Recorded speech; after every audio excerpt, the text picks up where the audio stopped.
Jezioro Como przyciąga jak magnes. Bogaci inwestują tutaj w nieruchomości warte dziesiątki milionów euro, a ci mniej zamożni przyjeżdżają na kilka dni zobaczyć, czy rzeczywistość odpowiada sławie miejsca. Lago di Como jest trzecim co do wielkości jeziorem Włoch.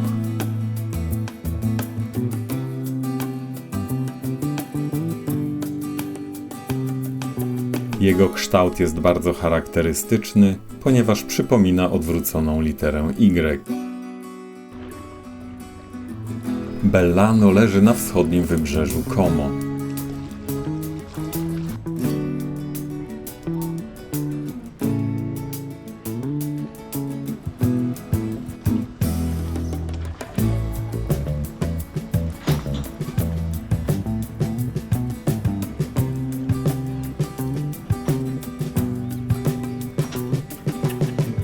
Obok przystani jachtowej znajduje się przystań promowa.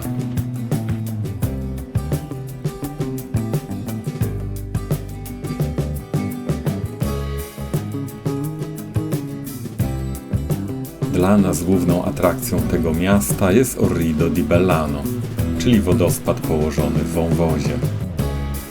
Taka dróżka do Orrido di Bellano prowadzi.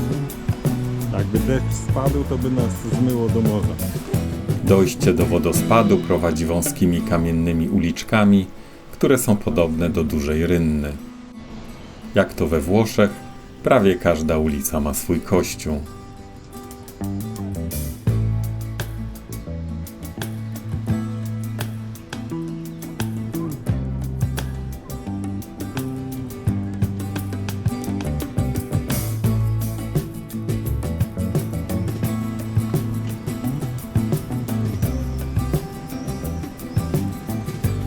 Ze wzgórza widać taflę jeziora i góry wznoszące się po drugiej stronie akwenu.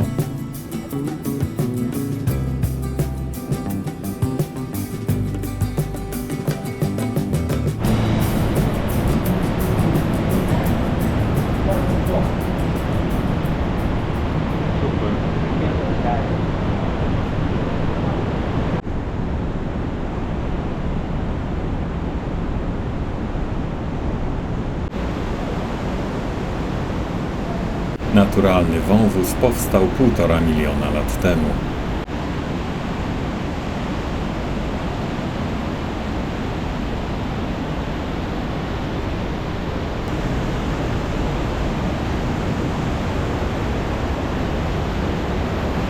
Można go zwiedzać dzięki kładce przymocowanej do skalnych ścian, biegnącej wzdłuż całego wąwozu.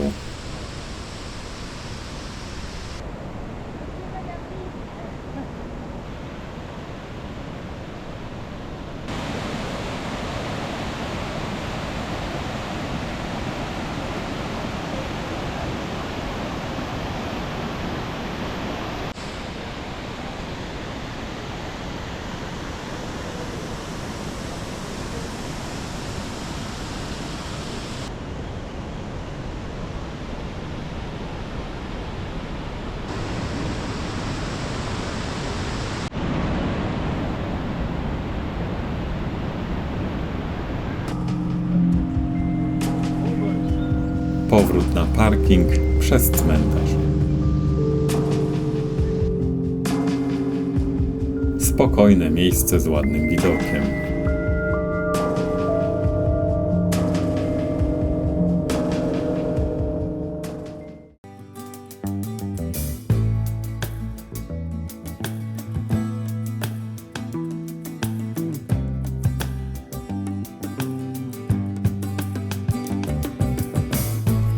Niewielki cypel zaadoptowano na miejską plażę.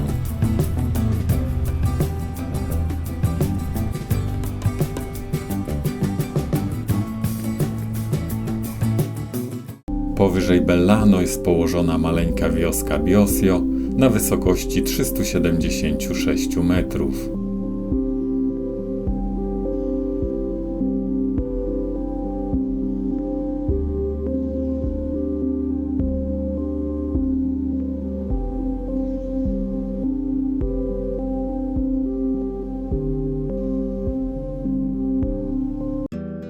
Mury obronne Como, które otaczają historyczne centrum miasta z 3 stron, zachowały się w dobrym stanie na 70% swojego pierwotnego obwodu i pochodzą z okresu średniowiecza.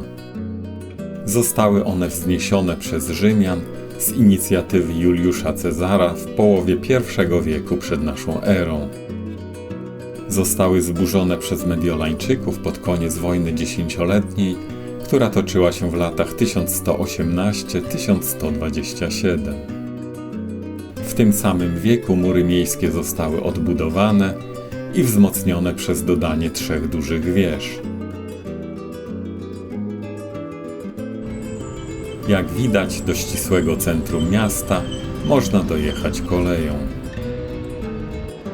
Jednym z najsłynniejszych zabytków północnych Włoch jest katedra Santa Maria Assunta, powszechnie znana jako Duomo de Como. Decyzję o budowie obecnej katedry podjęto w 1396 roku, ale prawdopodobne jest, że budowę rozpoczęto około 1420 roku. Prace nad katedrą trwały przez kilka stuleci. W tym okresie budynek zmieniał styl, przechodząc od gotyckiego, który charakteryzuje fasadę z iglicami i sterczynami, do renesansowego. Katedra w Como nie posiada własnej dzwonnicy.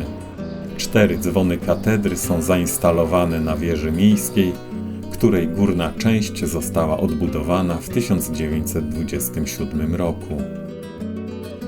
W nocy gmach jest ładnie oświetlony.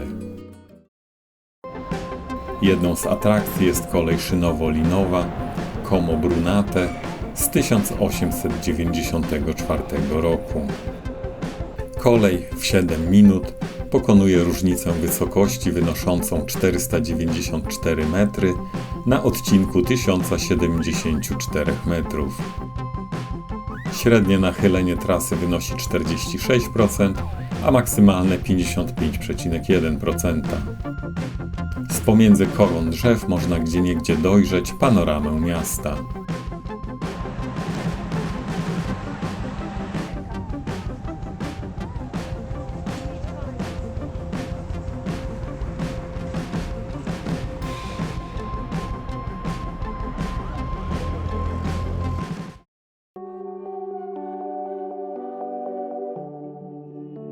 Na górę warto wjechać w słoneczny dzień, bo wtedy panorama zrobi na nas największe wrażenie.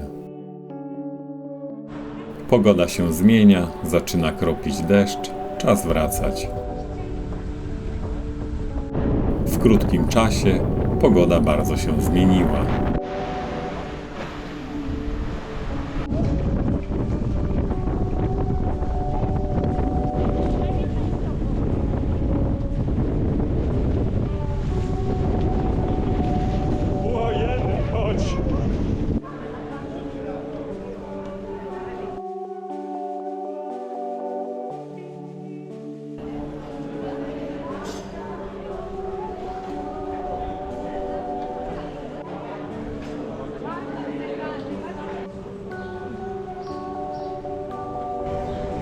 Kawiarki. Ważna rzecz w życiu Włocha i nie Włocha. Na końcu falochronu stoi rzeźba Daniela Libeskinda The Life Electric z 2015 roku. Mierząca 14 metrów wysokości rzeźba przedstawia 2 przeciwległe sinusoidy i jest pokryta stalą nierdzewną. Rzeźba jest poświęcona Alessandro Volcie, a wymienione wcześniej sinusoidy przedstawiają jego inicjały. Tempio Volta to muzeum naukowe poświęcone pamięci Alessandro Volty. Como jest miejscem urodzin i spoczynku tego genialnego fizyka. Pomnik poległych ma kształt wieży o wysokości 30 metrów. Plac i pomnik Alessandro Volty.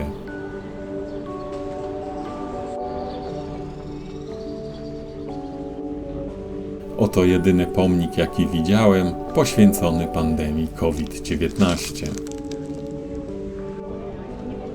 Żeby popłynąć promem, trzeba w sezonie turystycznym w Como poświęcić godzinę na kupno biletów, ponieważ nie da się ich kupić dzień wcześniej.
to kuriozum na skalę światową. Kolejka, która jeździ od piątku do niedzieli i w święta. W Argenio mieliśmy wjechać koleją linową na szczyt. Po przybyciu na miejsce okazało się, że kolej kursuje tylko w weekendy i święta. Duże rozczarowanie.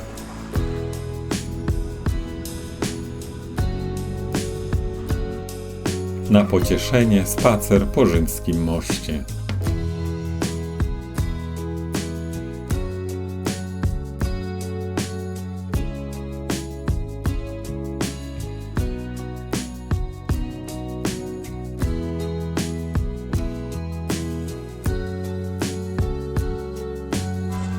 Eksploratorzy.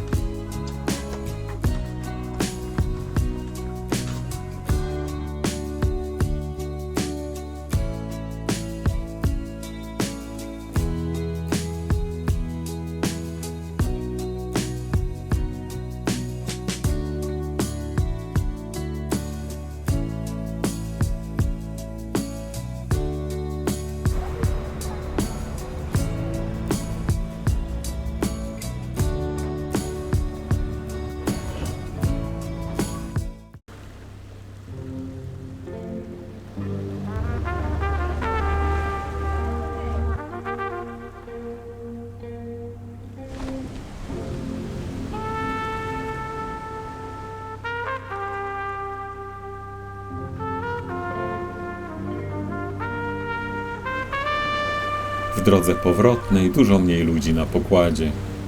Zbocza gór i pagórków schodzą do lustra jeziora, co czyni krajobraz bardzo urokliwym.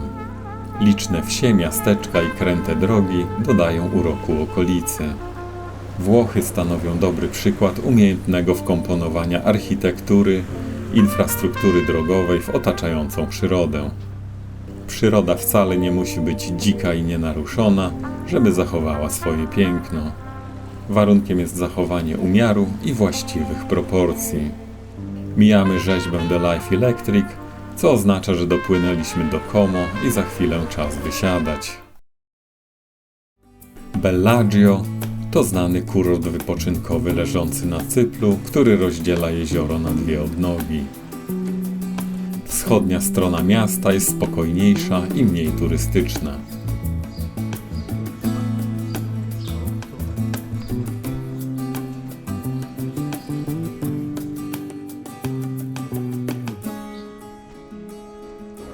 Po zachodniej stronie mamy centrum handlowo-turystyczne i tutaj tłok jest zdecydowanie większy.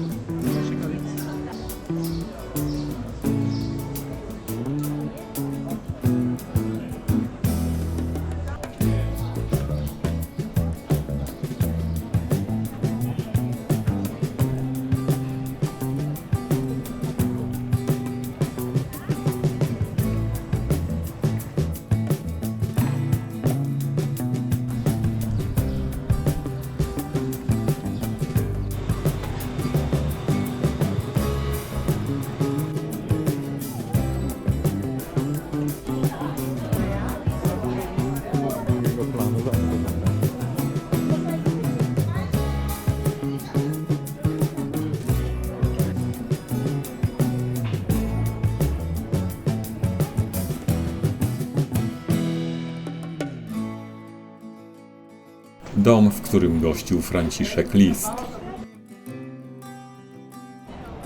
W porcie chwilę przed wypłynięciem promu jest zgiełki zamieszanie.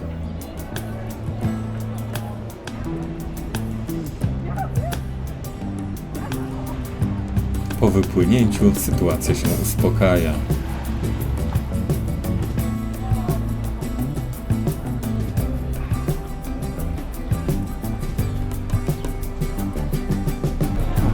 Bellagio to nie jest spokojne miejsce na wypoczynek. Ludzie pędzą jak w Londynie. Menaggio, kolejne popularne miejsce do zwiedzania.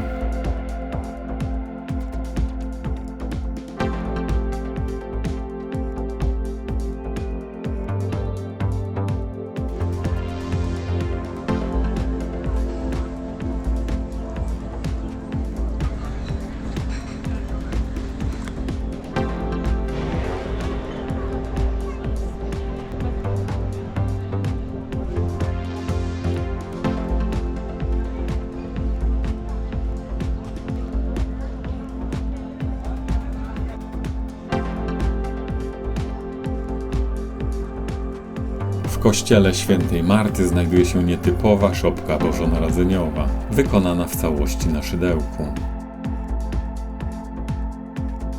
Na fasadzie budynku wisi rzymska tablica pamiątkowa z I wieku naszej ery. Ten pan za dużo wypił.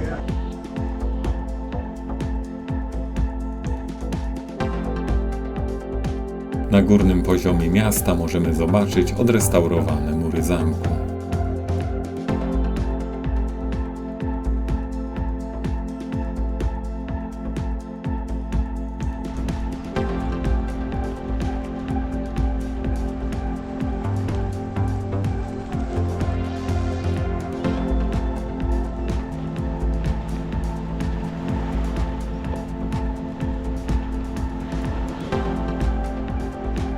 W Lenno wzdłuż Via Regina znajduje się kościół kolegiacki Santo Stefano, zbudowany na bazie wcześniejszej, wczesnochrześcijańskiej budowli sakralnej.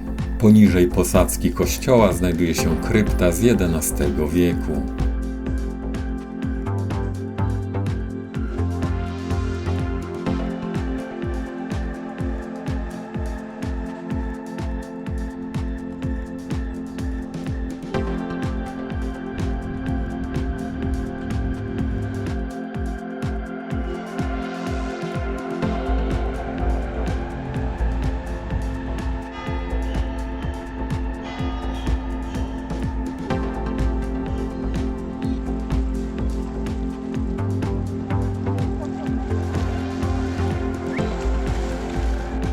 Villa de Herra.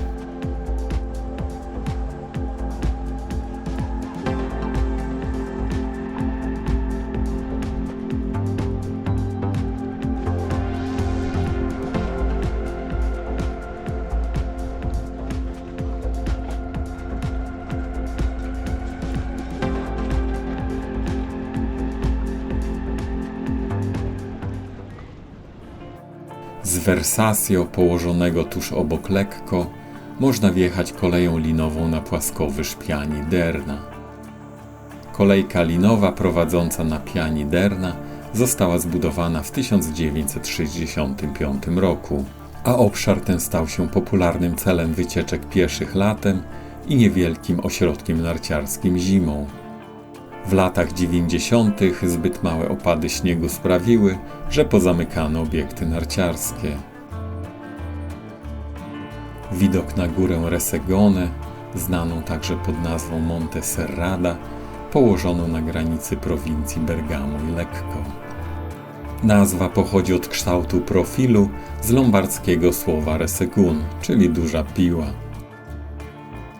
Pod nami rozciąga się panorama na miasto Lecco.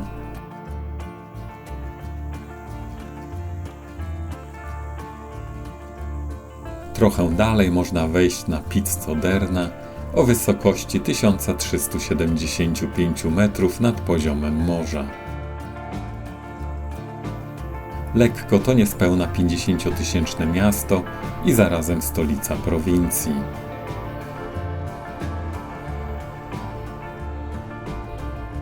Jednym z symboli miasta jest dzwonnica San Nicolo o wysokości 96 metrów, położona po północnej stronie bazyliki o tej samej nazwie. Włosi nazywają dzwonnicę Il Matitone, co oznacza ołówek, ze względu na swój charakterystyczny ośmiokątny kształt i piramidalną iglicę. Nie jest tak stara, jakby się wydawało, bo oddano ją do użytku w 1904 roku. Jest jedną z 10 najwyższych dzwonnic we Włoszech. Centrum miasta jest położone nad brzegiem jeziora.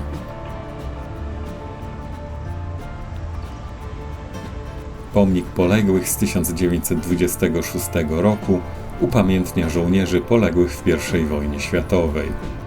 Wieża Viscontich stanowi pozostałość po średniowiecznych umocnieniach. Została otoczona przez nowsze, eleganckie budynki centralnego placu miasta.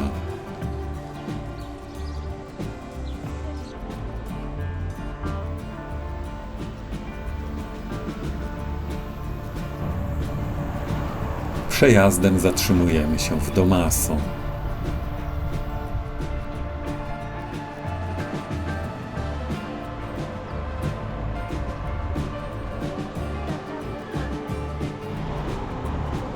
Vicolo Baralia.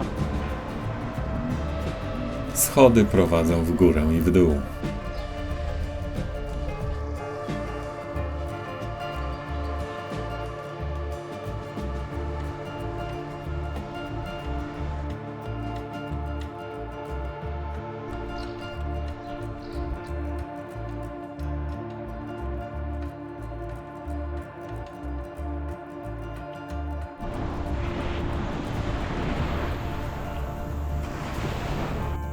Gravedona.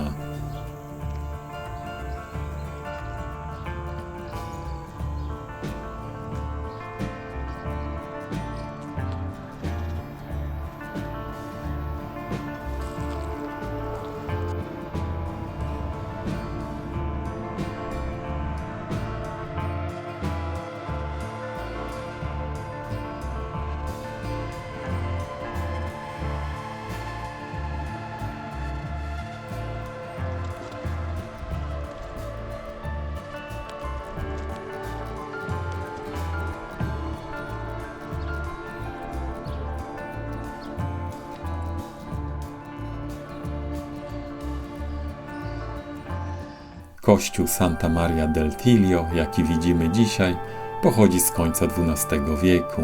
Stoi na terenie, który można określić mianem świętej przestrzeni Gravedony. Istnieją przypuszczenia, że już w czasach rzymskich znajdowała się tu pogańska świątynia. Wewnątrz znaleziono wiele przedmiotów z tego okresu, w tym ołtarz poświęcony Marsowi. Wnętrze tworzą dwie boczne apsydy i prezbiterium, w którym utworzono 3 wnęki oraz loggia biegnąca nad apsydami.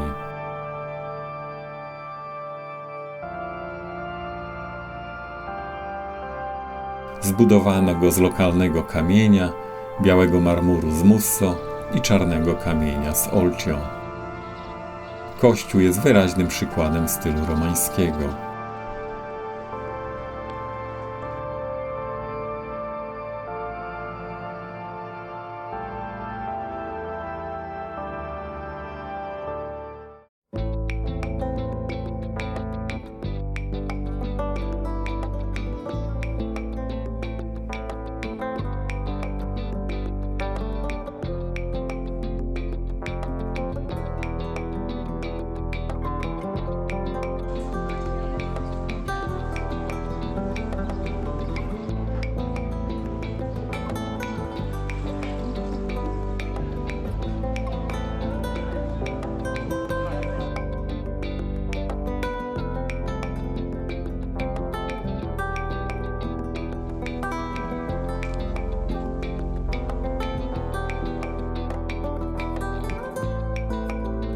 Kościół San Giorgio pochodzi z XIII wieku i znajduje się na placu o tej samej nazwie w centrum Varenny.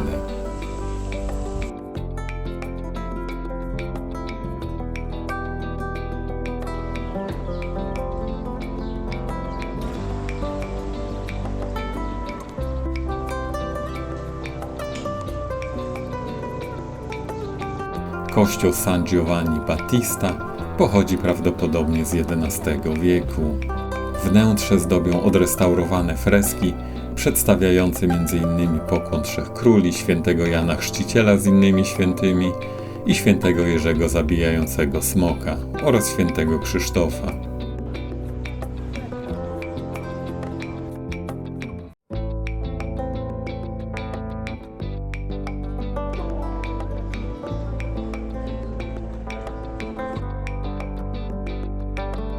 Niedaleko od jeziora Como leży jezioro Lugano, które leży na obszarze Włoch i Szwajcarii. Dojechaliśmy nad jezioro Lugano, gdzie się kończą Włochy, tam już jest Szwajcaria. Niestety wypożyczalnia samochodów użyczyła nam go tylko na teren Włoch. Ale warto zobaczyć włosko-szwajcarskie jezioro też. A czemu się tak kolebiesz? Coś piłeś czy co? Wypiłem Coca-Colę i zjadłem kalmary. Może te kalmary miały.